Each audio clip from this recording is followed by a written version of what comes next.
There wouldn't have been a Michigan AIDS Fund without CMF, or without Dottie Johnson for that matter. There was a confluence of interests going on at once in late 1988. Bill White had gone to Dottie Johnson and seeing AIDS as a human rights issue because so many people were being stigmatized.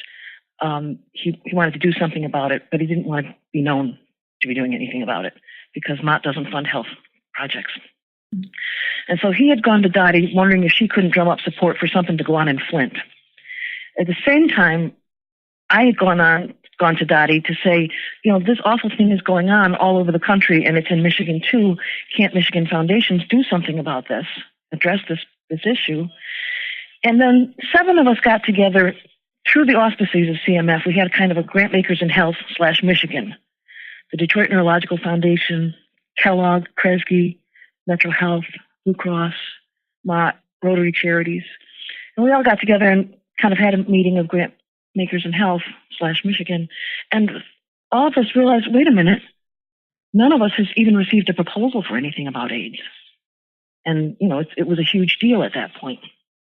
So, and at one of our meetings, Dottie got up and said that she had $100,000 on the line if we thought we could match it to do something about AIDS in Michigan. She realized right off the bat that statewide was going to be a lot more meaningful than just in a particular city.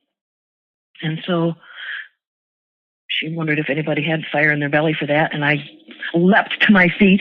But and that's how it started. And we plotted and planned and met and convened all over the place, and finally decided on a collaborative pooled fund as opposed to an endowed fund or something like that. And we were very, very intent on the fact that the fund had to be flexible, agile. There was so much going on in the epidemic at that time that we were all very interested in working with these new organizations, most of which really were just projects. They weren't even organizationally very sound. But they had grown up as a kind of alternative care transport, if you will, for people that the traditional medical system wouldn't touch. And so that's how it got launched. We raised some money. We did match Mott's money. Most of the early participants put in money from their own organizations because all of us as staff members were really pretty inflamed with passion for this thing. I mean, at that point, AIDS was simply a death sentence. And most of the people that were living with AIDS or dying from AIDS were people that were seen as less than. Mm-hmm. They were homosexual, so they were less than you and me, or they were injecting drug users, so they were less than you and me, or they were Haitian, so they were less than you and me. And it was a very marginalized population, and it really was, I think a lot of us saw it as a human rights issue. For me, my interest was simply, I don't care how they got it. These are people that are scared and dying. We need to do something.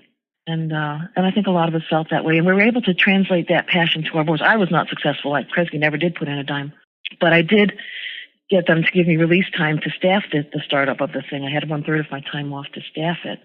And then we hired a consultant staff and took off.